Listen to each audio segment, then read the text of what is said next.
word. Uh-oh, I didn't hear it, but that's okay. Okay, here, share, and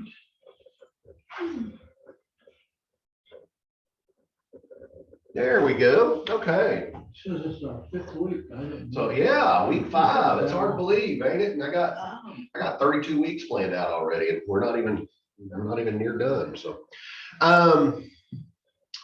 So yeah, for chapter 11, verse 1, about a month later. Now, remember last week we ended with that strange. I had that additional verse that clarified what was going on with Nahash gouging out the eyes and things. And so here we are in chapter 11. We're picking up with the story. That extra verse was found in the Dead Sea Scrolls. But I wanted y'all to hear that. So we'll do that a few times with some of the apocryphal texts and things like that, where I'll tell you what those verses are. So, about a month later, Nahash, is that Amorite? Ammonite went up and beseeched Jabesh Gilead, and all the men of Jabesh said to Nahash, "Make a treaty with us and we will serve you." Remember that Nahash had gouged out the right eyes of these people he was conquering, and they ran to Jabesh Gilead. So now Nahash is coming to Jabesh Gilead, but they're stronger, they're a bigger stronghold, but he's still got a bigger army. So they're trying some diplomatic measures in order to avoid this, avoid any kind of battle. And this is Nahash's response. But Nahash the Ammonite said to them, "On this condition, I will make a treaty with you, namely that I gouge out everyone's right eye and thus put disgrace upon all Israel." And we remember why they gouge out the right eye? Shield. It's because they usually use the shield on their left arm, so it would block their only remaining eye. Yeah, they would be blind in battle. Yes. The elders of Jabesh said to him, "Give us 7 days respite, that we may send messengers through all the territory of Israel. Then, if there is no one to save us, we will give ourselves up to you." When the messengers came to Gibeah of Saul, they reported the matter in the hearing of the people, and all the people wept aloud. So by allowing this respite, he becomes more important. Nahash becomes not the aggressor, but he becomes the primary person in mediator. Well, not mediation, but in these negotiations, he becomes the one with all the leverage. Oh. Okay. So he becomes more important there. And we get this idea here of this one-on-one combat. What Jabesh Gilead has said is give us 7 days respite, but what they're doing is they're buying time to see if there's someone who will come for them to fight in one-on-one combat against their champion. And of course, we get to David and Goliath here in a few weeks. So now Saul was coming from the field behind the oxen, and Saul, boy, what a place to be. And Saul said, "What is the matter with the people that they are weeping?" So they told him the message from the inhabitants of Jabesh. And the Spirit of God came upon Saul in power when he heard these words, and his anger was greatly kindled. The Spirit of God. So, Saul did, God was with Saul there for a while. He took a yoke of oxen and cut them in pieces and sent them throughout all the territory of Israel by messengers, saying, "Whoever does not come out after Saul and Samuel, so shall it be done to his oxen." Then the dread of the Lord fell upon the people, and they came out as one. When he mustered them at Bezek, those from Israel, let me read this thing, no matter what I do with it, it's always one. Those from Israel were 300,000, and those from Judah 70,000. They're probably inflated numbers. Right. So here we see in this little text here. Let's do that. There we go. I can do that one. Can I back up just a second? He took a yoke of oxen. He didn't. He cut up the oxen themselves, not the yoke. Correct. He took yoked oxen. And my guess is it's the two that he's behind. Probably after walking behind them for hours on end. That probably didn't help with So he sends chunks of oxen to these. And he threatens people. Look, I just got word. I'm the king. Well, there's a problem here. Well, what is the king doing out plowing his field? He doesn't know how to be king. They don't have a capital. And so he should have been the first one to know this, but yet he's not. And so it says the Spirit of the Lord was with him and Saul's anger was kindled. And so he basically is raising an army through threat. He's not conscripting people in a sense, but he's threatening them, saying, hey, I'm your king, do this, or things aren't going to work out. This is what's going to happen. And so that's what's going on. So there are some scholars that say this is righteous anger. He's right to be angry as the leader of his people. At the same time, we've got the Spirit of the Lord in him, and his first response is anger. So there's some scholars that say, maybe he's, the Spirit of the Lord was with him, but he used it in ways he shouldn't have. So I think it's righteous anger, but that's me. We do have proof of Jesus getting angry, That's tossing, what I was that's saying. righteous anger. So, and where's Samuel? He's not here. Saul should have consulted Samuel. This is not good. Bezik, by the way, means lightning. We'll see another word that means lightning in a minute. This is the feminine form of lightning, Bezik. So I don't know what that has to do with anything. Just stuff you'd like to know.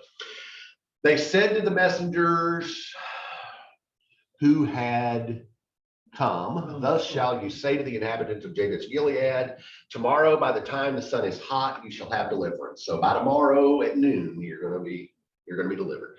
When the messengers came and told the inhabitants of Jabesh, they rejoiced. So the inhabitants of Jabesh said, tomorrow we will give ourselves up to you, and you may do to us whatever seems good to you. So this is a people that is outside of the typical boundaries of Israel, who have asked Israel for help. Saul has responded with help, and they will basically bow down in deference to his kingship. If he does this. I'm confused. By the time the sun is hot, you will have deliverance. Mhm. That means that they're not going to be blinded. It means that Saul, the armies are going to wait. Save them. They're going to arrive, and they're going to save them Okay. by noon the next day. So the inhabitants of Jabesh said, tomorrow we will give ourselves up to Mhm. you. That's that they're lying to. Well, they're telling Saul, well, basically, if So who you're is able to you? do this, We will give ourselves you up is to Saul. you. Oh, You is okay. Saul. All right. If Saul is able to deliver them, then they will give themselves over to Okay. his deference. All right. However, if Saul doesn't deliver them, they're going to lose their right eyes or their lives. So they're kind of in a weird predicament here. You can sit here, that's fine. The next day, Saul put the people in 3 companies.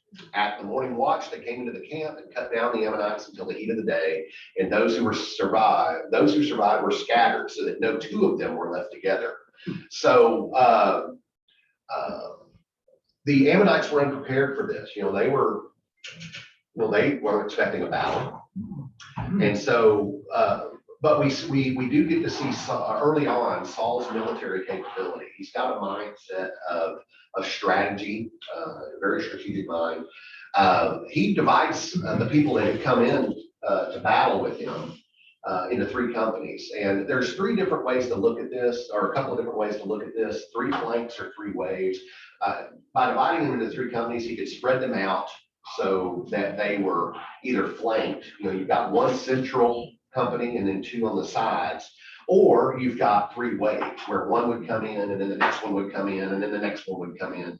Either way, it's a great strategy, depending on how the Ammonites fight. I think based on what they described here, that it's more like 3 flanks, that he's got them spread out so they can't get anywhere. And if you've got 3 companies, that only leaves 2 routes of escape. They can't go backward. It only leaves the 2 spaces between the companies. So that's what I think is going on here. So there's how it goes. This is so you've got the Nahash who comes up, well, this is the ark, but anyway, you've got Nahash No, I'm sorry. The people of Jabesh Gilead get attacked by Nahash, or they get threatened. They send messengers down here to Gibeah, where Saul is. He sends out a message to all the people, with those oxen, those pent up oxen. Meet me at Bezek, if you want your oxen to live. And so they all meet here, and then they go, they attack here, and they chase them all the way down to Gilgal. So that's what's going on. The people said to Samuel, "What is it?" They said, "Shall Saul reign over?" Or the people said to Samuel, "Who is it that said?" Now, all of a sudden, we've got Samuel in the story. Where do you come from? Right. Well, guess where he is? He's in Gilgal. The people said to Samuel, "Who is it that said, 'Shall Saul reign over us? Give them to us so that we may put them to death.'" Remember last week when we read, there was a group of people who didn't like the idea that Saul was going to be their king. They didn't agree with that. Who is Saul that he should be our king? Here is what's going on. Okay, who was it that, Saul has just delivered these people very mightily and very handily. Who is it that said that? We're going to take care of them. We're going to put them to death. But Saul said, "No one shall be put to death this day, for today the Lord has brought deliverance to Israel." And so Saul, with that, For Saul. right, the Spirit of the Lord was with him. So that, again, this is where we think of that it was righteous anger that happened. The Spirit is with him. And he comes to the decision here, at least it sounds that way, that it's a time to unite people, not a time to divide people. So those that didn't like me being king, they're free to have their own opinion. Just don't cross me. Just don't mouth it off. Samuel said to the people, "Come, let us go to Gilgal and there renew the kingship." So they've got new people now, and so they're going to do another coronation. So all the people went to Gilgal, and there they made Saul king before the Lord in Gilgal. There they sacrificed offerings of well-being before the Lord, and there Saul and all the Israelites rejoiced greatly. I remember an episode of Home Improvement. I don't know if y'all remember that show. It had Tim Allen, three boys, and he was trying. He wasn't going to be home. There was a big gang on TV. He was a big manly guy, and or he wasn't big anyway. But he taped over their wedding video to record it. Well, that made his wife really mad. And in effort, everything's resolved on a sitcom in 30 minutes, So at the end of the sitcom, he has sat down with her and he's made his own video because he knows what she likes, but he don't like it. And so he mixes this video with drag racing and football and all this intermixed with, he's running, he's at the 50, the 40, the 30, the 20, the 10, the touchdown, and all the people rejoice. And it flips to a clip of, like the Nutcrackers. So when I read these things like this and all the Israelites rejoice greatly, that's what I think. So, now we're on to chapter 12. Samuel said to Israel, "I have listened to you and all that you have said to me and have set a new king over you. See, it is the king who leads you now. I am old and gray, but my sons are with you. I have led you from my youth until this day. Here I am. Testify against me before the Lord and before his anointed. Whose ox have I taken? Or whose donkey have I taken? Or whom have I defrauded? Whom have I oppressed? Or from whose hand have I taken a bribe to blind my eyes with it? Testify against me and I will restore it to you."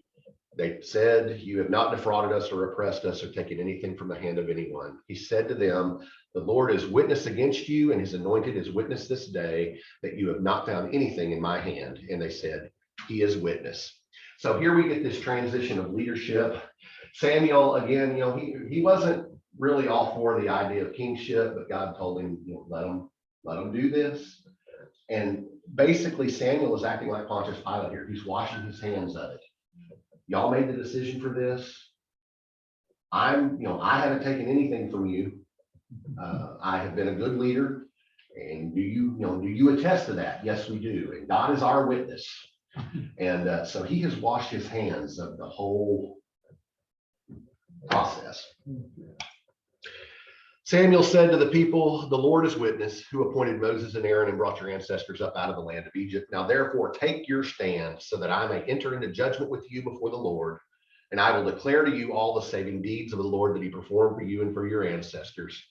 When Jacob went into Egypt and the Egyptians oppressed them, then your ancestors cried to the Lord, and the Lord sent Moses and Aaron, who brought forth your ancestors out of Egypt and settled them in this place. But they forgot the Lord their God, and he sold them into the hands of Sisera, commander of the army of King Jabin of Hazor, and into the hand of the Philistines, and into the hand of the king of Moab, and they fought against them. So he is giving a very brief description of what has happened between Exodus and Deuteronomy. But it's funny the selections he makes in the story. You know, this idea, Sisera means servant of Ra. It's found in Judges 4. So the fact that he brings that up, and I don't know if y'all remember that story. We're not going to be in it in this class because it took place before all this. But Sisera was this foreign commander who has attacked the children of Israel. You know, they're not very well organized as a people at this point. He attacks them and he's going to destroy them. God sends a judge named Jael. What a name, Jael. Jael. And Jael tricks Sisera, gets him drunk, and then kills him in her own tent. Her?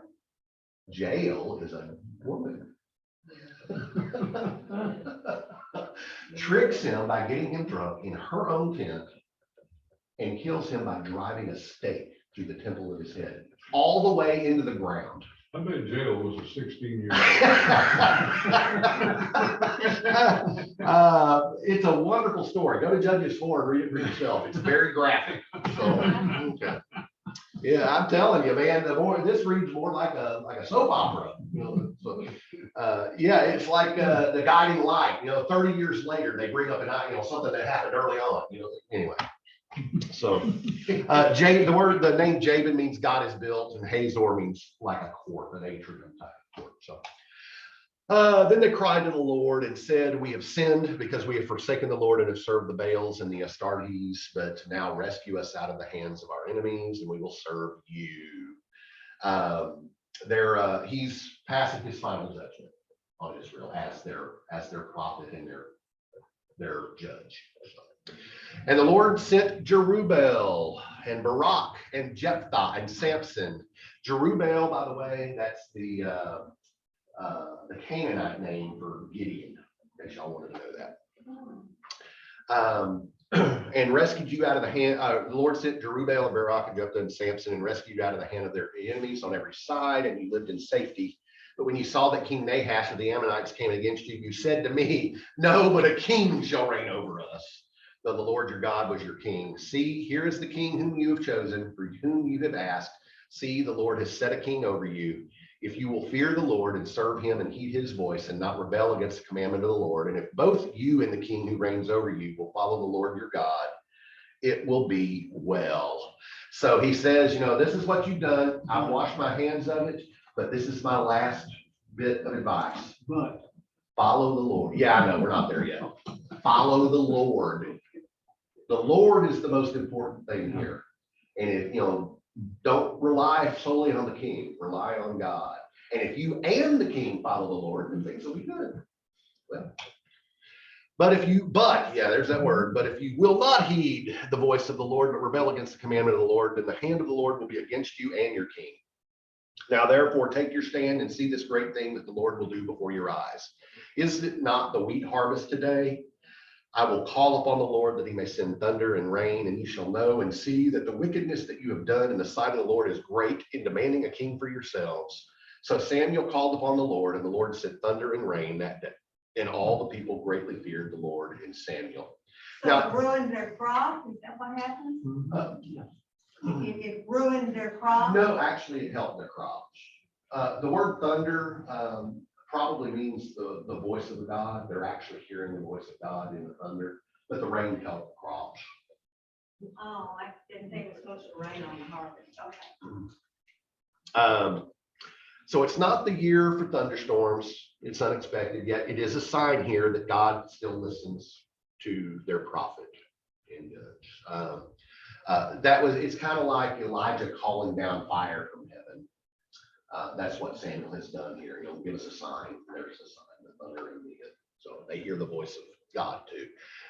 Wheat harvest, We're going to find out in Samuel's, when I say Samuel, King, Chronicles, they're all, I mean, all the books. Samuel was originally one volume. We split it up into 2 books. Same thing with Kings, same thing with Chronicles. And we're going to find out that whenever it mentions wheat harvest, God's about to do something. So, all the people said to Samuel, say to the Lord, is that what that says? No, pray to the Lord your God for your servants, so that we may not die, for we have added to all our sins the evil of demanding a king for ourselves. And Samuel said to the people, do not be afraid. You have done all this evil, yet you do not turn aside from following the Lord, but serve the Lord with all your heart. And do not turn aside after useless things that cannot profit or save, for they are useless.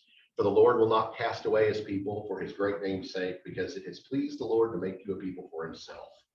Moreover, as for me, far be it from me that I should sin against the Lord by ceasing to pray for you. And I will instruct you in the good and the right way. Only fear the Lord and serve him faithfully with all your heart, for consider what great things he has done for you.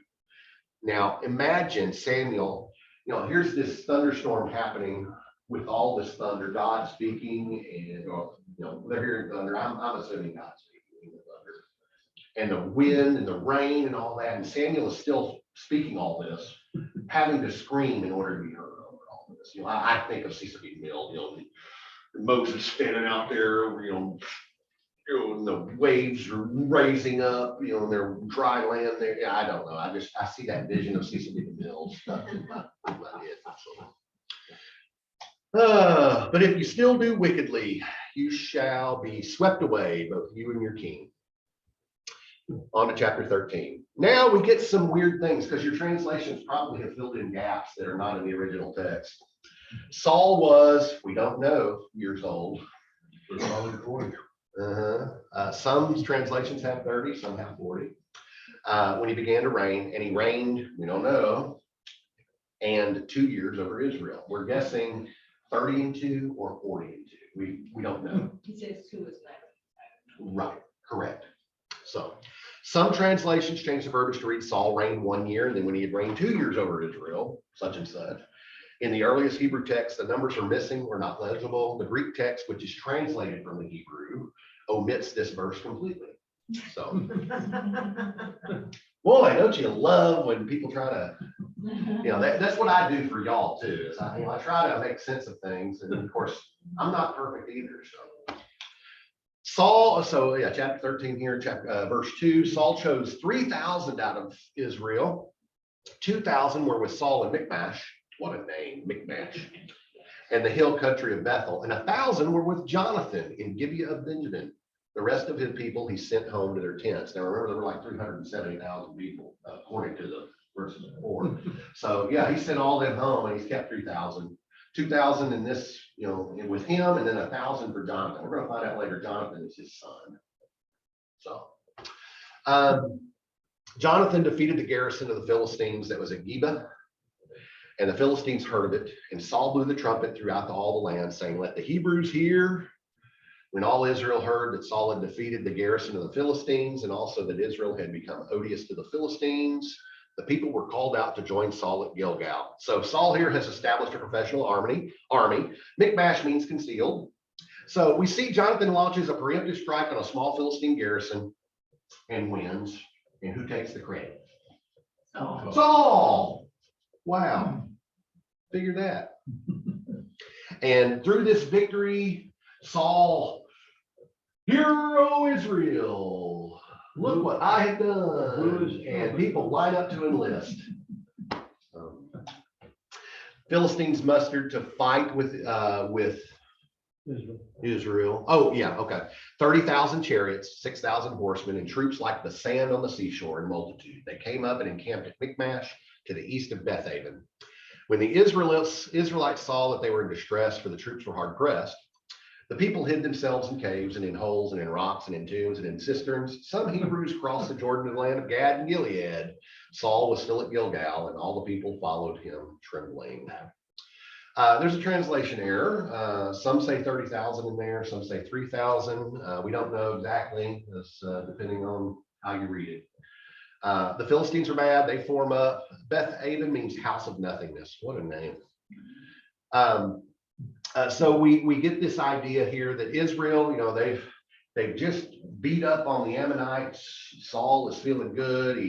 He takes the best of the men, 3,000 of them, and Jonathan, his son, or military commander in this case, runs up and defeats this smaller garrison of Philistines with the 1,000 he's got. Listen up, people, we won, yay, we won. It's great to be on the bandwagon until they meet up with a larger group of trained soldiers. They're not trained. So it's like waking up the sleeping dragon. Gilgal right now is the makeshift capital until an official one can be established. Samuel's there. Saul is now there. But you know what's not there? The ark. The ark. There's an altar there, but the ark is not there. So he waited Where seven. did we leave the ark? The ark is in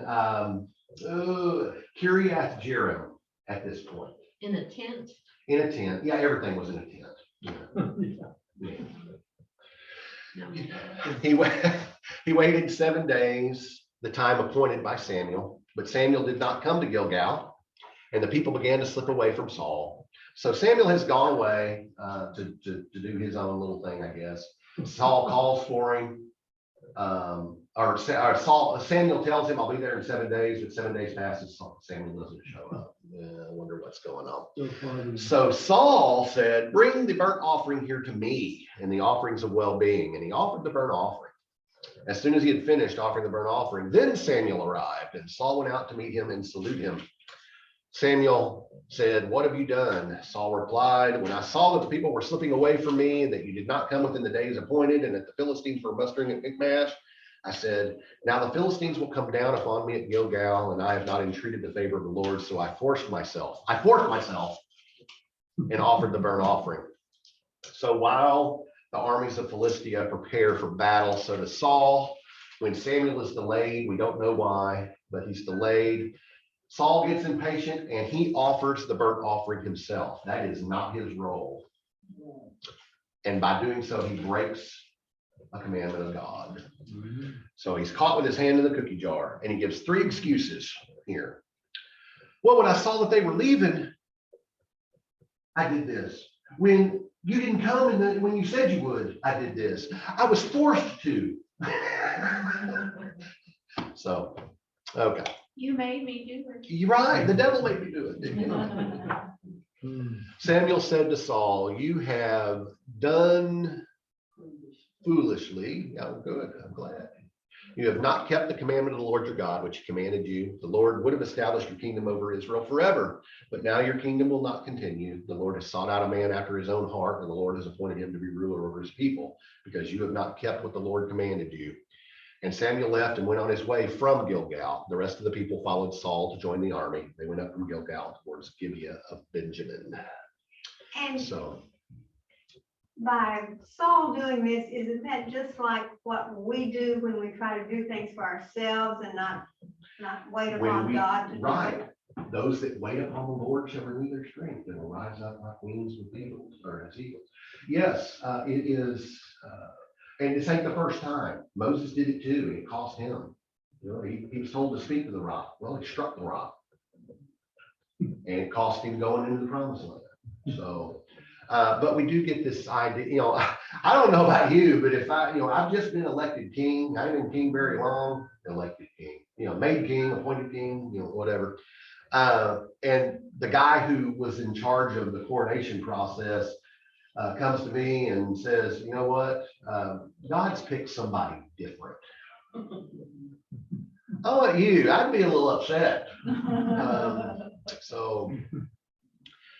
Anyway, but God rejects Saul here, but not Israel. And there is a telling point. Samuel left and he went on his way from Gilgal.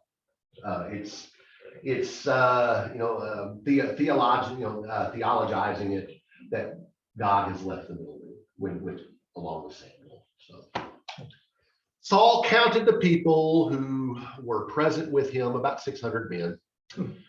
What happened to the 2,000 he had? Saul, his son, Jonathan. So 1,400 people ran away. Okay, it's what they say. Saul, his son Jonathan, and the people who were present with them stayed in Gibeah of Benjamin, but the Philistines encamped at Michmash. And raiders came out of the camp of the Philistines in 3 companies. Remember that 3. 3 is always a sign of God there. One company turned toward Ophrah to the land of Shual. Another company turned toward Beth Horon, and another company turned toward the mountain that looks down upon the valley of Zeboim, toward the wilderness. So he's gone from 3,000 to 600. So 2,400 people have left because Jonathan's with him now. So all 3,000 there. To the north, Ophrah means fawn, Shual means fox. Beth Horon to the west means house of the cavern, and to the southeast, Zeboim means deer. The rest of it is mountain. So that's the other side there.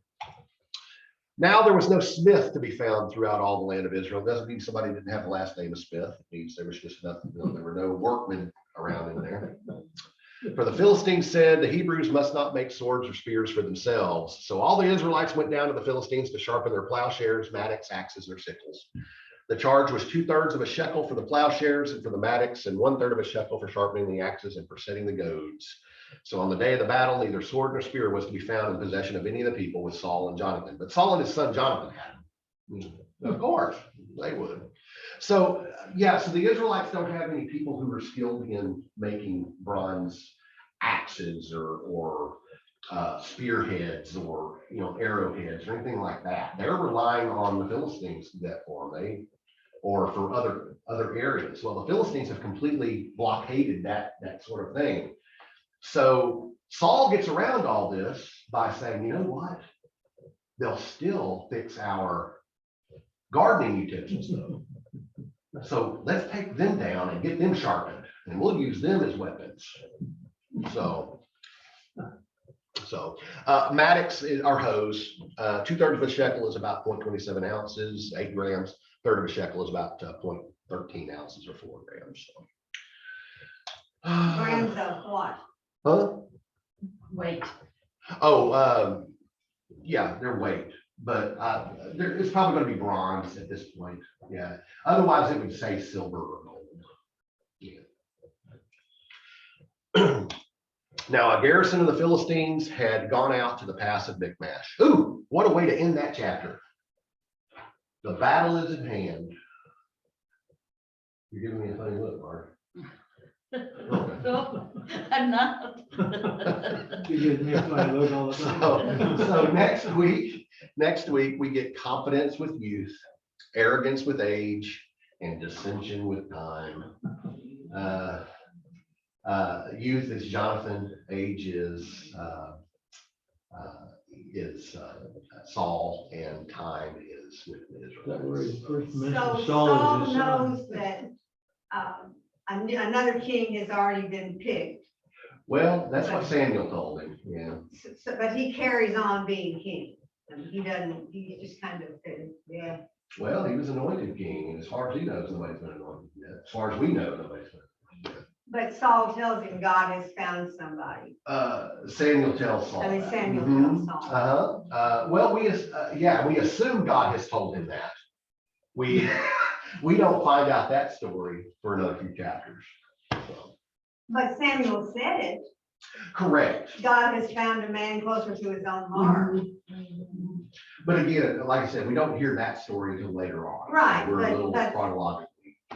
But Saul ought to be a little shaky, shouldn't he? Well, I would think he would be. And so we have to assume, well, we don't have to, but we assume that everything going forth on this point, he is knowledgeable of the actions that are taking place behind the scenes, or at least he knows that there's somebody in the wings waiting. For It that takes to a happen. long time before it happens. Right. And of course, we know the story of how David gets chosen and Yeah. how he rises to power and all that. And of course, we hear a few more stories as we read along. We're being pretty thorough with this.